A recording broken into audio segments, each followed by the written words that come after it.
اللہ اللہ اللہ۔ حضرت عمر کا بیٹا مصر گیا، وہاں سے کمائی کر کے لایا، تجارت کرنے گیا، لاکھوں کا مال۔ کون سا باپ ہے دنیا میں جس کا بیٹا باہر سے پیسے لے کے آئے تو ابا تفصیل پوچھے کہ بیٹا کہاں سے کمائے، کہاں سے لایا، کتنے ملے، کیوں آئے؟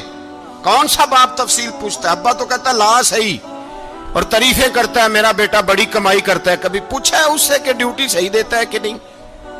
کبھی پوچھا ہے کہ تو ایمانداری کی روزی لاتا ہے کہ حرام کی کماتا ہے؟ یہ باپ کی ذمہ داری ہے، یہ اماں کی ذمہ داری ہے۔ پھر کہتا ہے بیماری کیسے آ گئی، پریشانی کیسے آ گئی؟ تو نے کبھی سوال کیا اپنی اولاد سے؟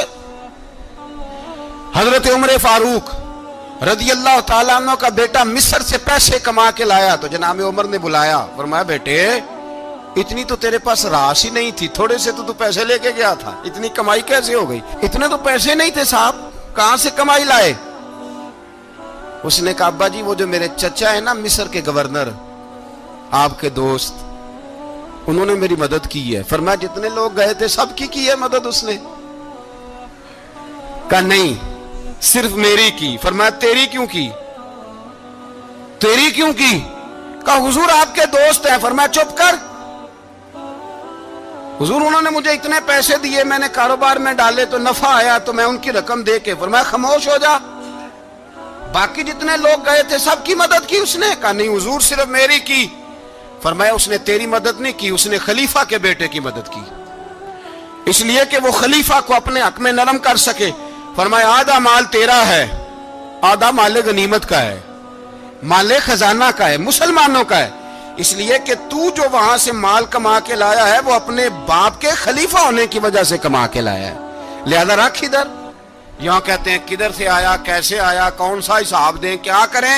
او بھائی حضرت عمر رضی اللہ تعالیٰ عنہ کا اپنی اولاد کے بارے میں یہ رنگ ہے۔ ایک جنگ سے نا خوشبو آئی، خوشبو بڑی مہنگی ہوتی تھی، عرب میں خوشبو آج بھی بڑی مہنگی ہے، وہ زیادہ استعمال کرتے ہیں۔ میری باتوں کی سمجھ آ رہی ہے میرے بھائیوں؟ بڑی مہنگی خوشبو تھی۔ جب وہ خوشبو آئی تو حضرت عمر نے کہا، گھر میں پہلے پہنچی حضرت عمر کے، چونکہ زیادہ عورتیں استعمال کرتی تھی گھر کے اندر خوشبو، مرد بھی لگاتے تھے۔ حضرت عمر نے اپنی بیوی سے کہا، آپ کی زوجہ تو تھی وہ بڑی خوشبو کو پسند کرتی تھی۔ حضرت عمر نے اپنی زوجہ سے کہا کہ خوشبو لاؤ، میں نے ایک عورت کی ڈیوٹی لگائی ہے، وہ خوشبو تول کے نا تو حصہ برابر صحابہ میں بانٹ دے گی۔ تو آپ کی زوجہ کہنے لگی کسی بی بی کی ڈیوٹی لگانے کی کیا ضرورت تھی، میں جو موجود تھی میں بانٹ دیتی ہوں تول کے حصہ برابر۔ آپ نے فرمایا نہیں تو رہنے دے، وہ فلانی بی بی بانٹے گی۔ کہا حضور میں نے بھی بانٹنی ہے، میرے پہ کچھ حق ہے؟ آپ نے فرمایا نہیں تو تفصیل نہ پوچھ، تو خوشبو دے دے، کوئی اور بانٹے گی۔ خاتون خانہ تھی نا، کہنے لگی نہیں مجھے بھی آج آپ کو بتانا ہی پڑے گا کہ کوئی جو بانٹ سکتی ہے تو میں کیوں نہیں بانٹ سکتی؟ زوجہ کہتی عمر نے بات کی تو میری چیخیں نکل گئی۔ حضرت عمر فرمانے لگے جب تو خوشبو بانٹے گی نا تیرے ہاتھوں کو بھی لگے گی، تیرے دوپٹوں کو بھی لگ جائے گی۔ اگر رب کریم نے مجھ سے سوال پوچھا کہ عمر خوشبو تو مسلمانوں کی تھی، تیری بیوی کے دوپٹے کو کیوں لگ گئی، تو میں اللہ کے حضور کیا جواب دوں گا؟ اگر اللہ نے یہ سوال کیا کہ تیری بیوی نے کیوں لگائی، وہ تو حصہ تھا مسلمانوں کا، تو نے تیری بیوی نے کیوں لگائی؟ تو فرمایا میں نہیں چاہتا کہ اللہ کے حضور مجھے اور تجھے باز پرس ہو، لہذا کسی اور کو بانٹنے دے۔ زوجہ روئی اور تڑپ کے کہنے لگی عمر مجھے لگتا ہے صبح قیامت بھی تیری بیوی ہونے کی وجہ سے اللہ مجھے جنت عطا فرما دے گا، تیری زوجہ ہونے کی برکت سے۔ بھائی یہ معیار رکھا، خدا کی قسم ایسا شخص تاریخ میں دوبارہ نہیں آیا۔ اتنا بڑا آدمی، اتنا بڑا شخص، اتنا بڑا آدمی، اور پھر رنگ یہ ہے کہ عمر 22 لاکھ مربع میل کا حکمران، 22 لاکھ، اور کھجور کے درخت کے نیچے مٹی کا ڈھیلا لے کے سو گئے ہیں، پرواہ کوئی نہیں، کوئی مسئلہ ہی نہیں۔ دو غلام ساتھ بیٹھے تو ایک روٹی حضرت عمر نے گھر سے منگوائی، تھوڑا سا سرکہ، تو غلام کہنے لگے ہم نے بھی کھانی ہے۔ فرمایا کوئی حرج نہیں، روٹی کو پیٹ بھر کے کھانا ضروری تو نہیں، 3 حصوں میں بانٹ لیتے۔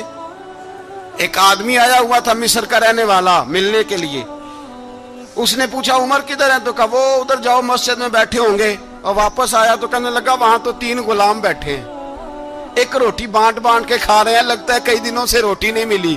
کہا 3 غلام تو کوئی نہیں, وہاں 2 ہی تھے, تیسرے تو امیر المومنین تھے. اس نے کہا نہیں 3 غلام ہیں, کپڑے بھی ایک طرح کے پہنے ہوئے, بلکہ 2 کے تو پھر صحیح ہیں, تیسرے کے تو زیادہ ماڑے ہیں.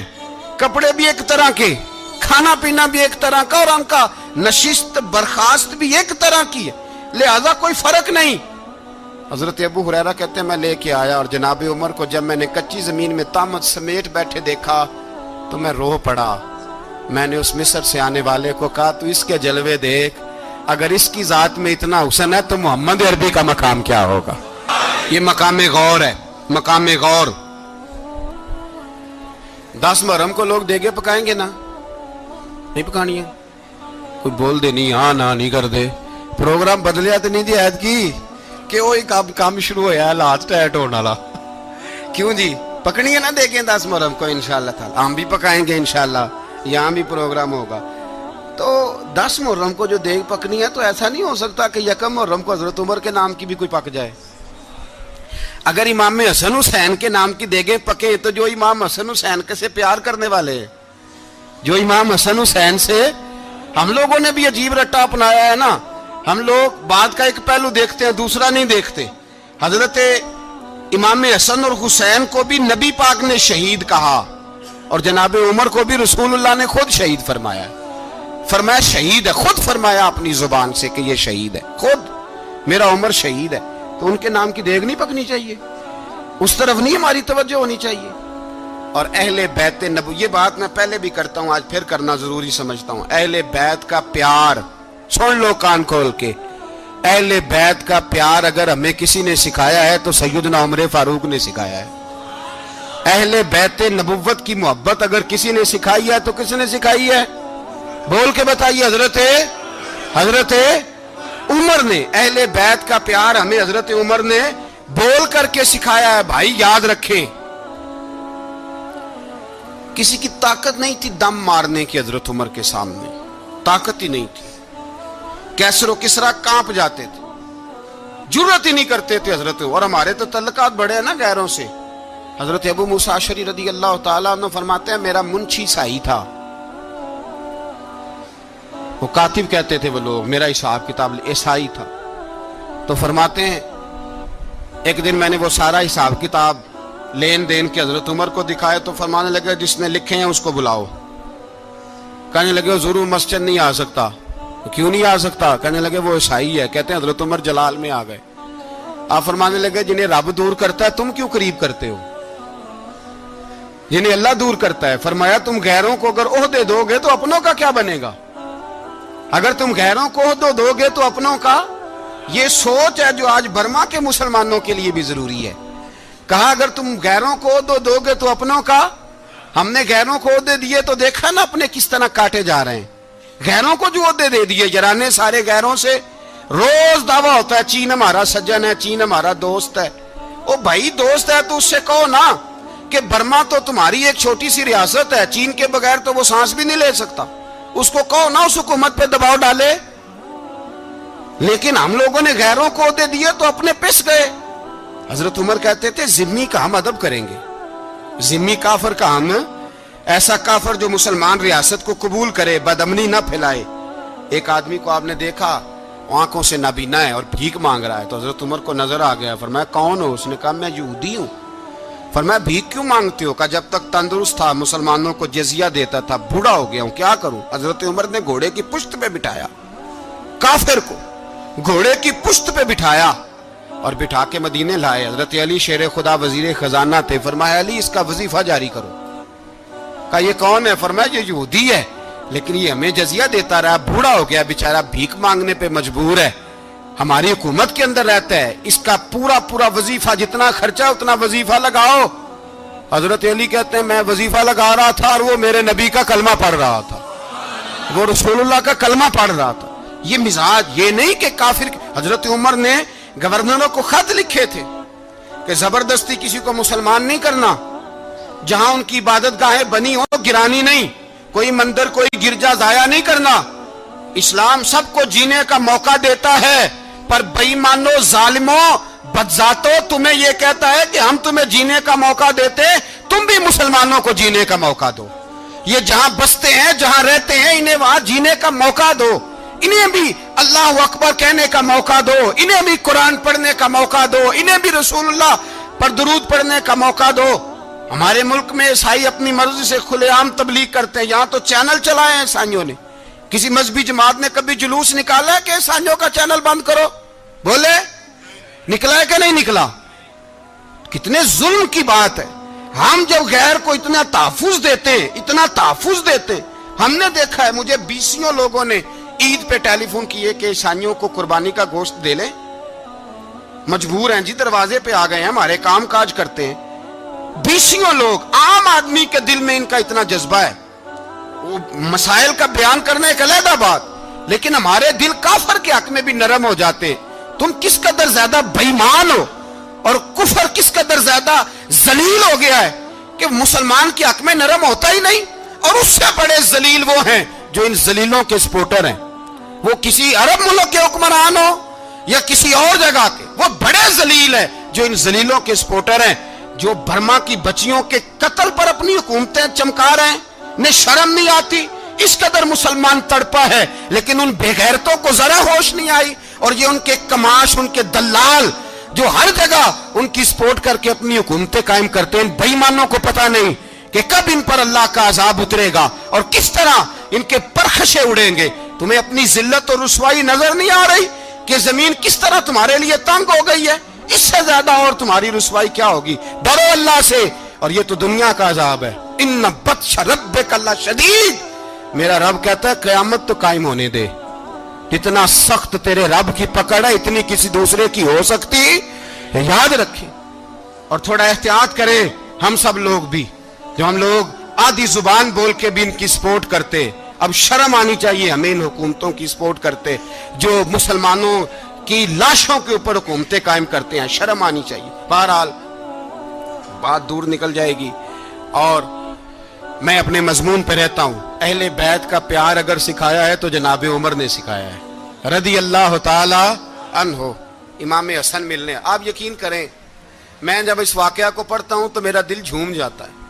میں کہتا ہوں یار، ڈاڈا ہونا اپنی جگہ پہ، عشق ہونا اپنی جگہ پہ، انسان کا باوقار ہونا اپنی جگہ، جہاں کھڑے ہونا تھا وہاں یہ کھڑے ہوتے تھے، اور جہاں جھکنا تھا وہاں یہ ان لوگوں میں اقبال نے کہا تھا، تیری نگاہ ناز سے دونوں مراد پا گئے، عقل غیاب و جستجو، عشق حضور و اضطراب۔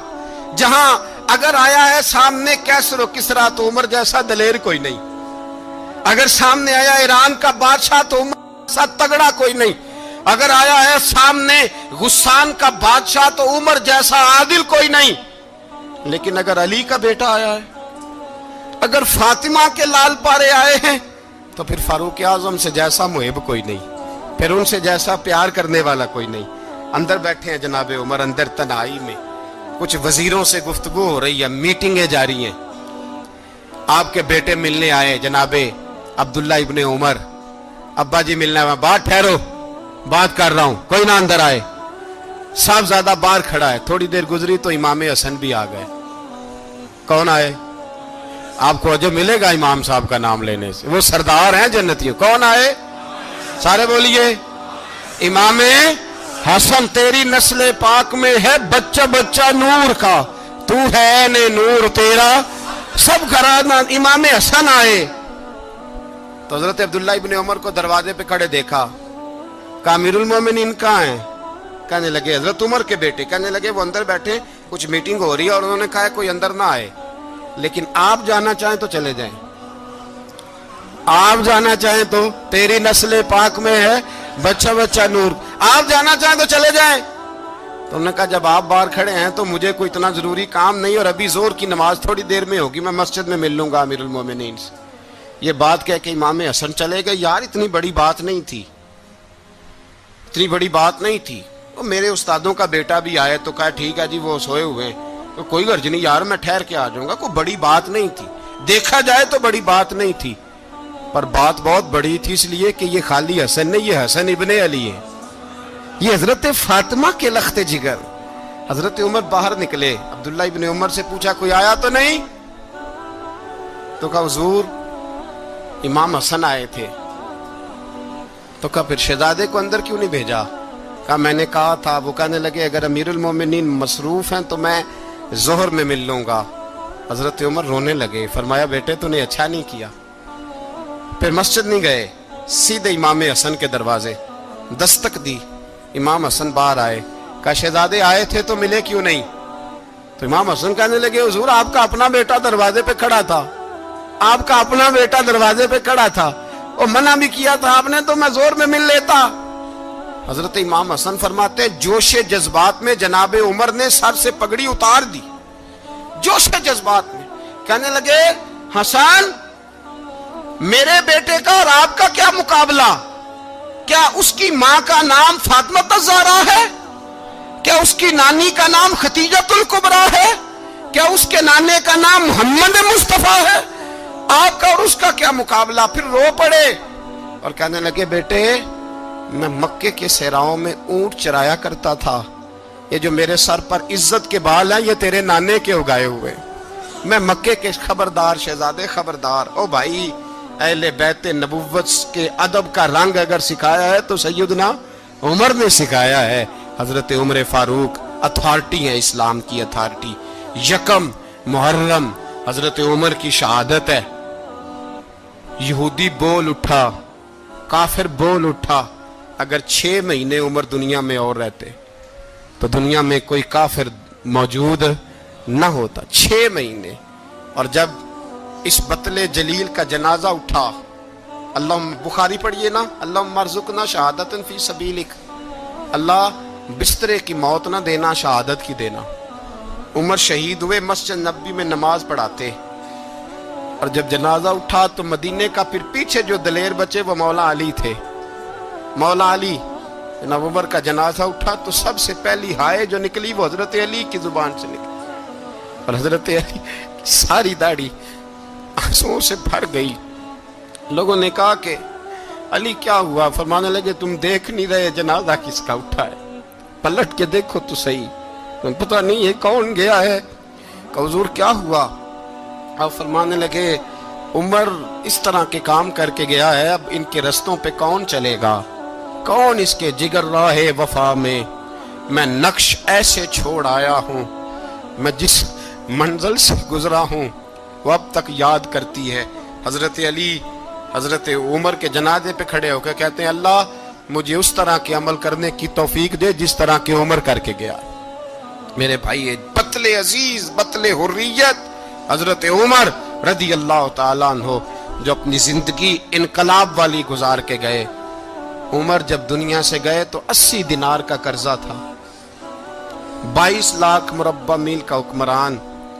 اور اپنے بیٹے سے کہنے لگے بیٹے کوشش کرنا تیرے خاندان والے مل کے میرا قرضہ اتار دے, میری قبر پہ بوجھ نہ رہے.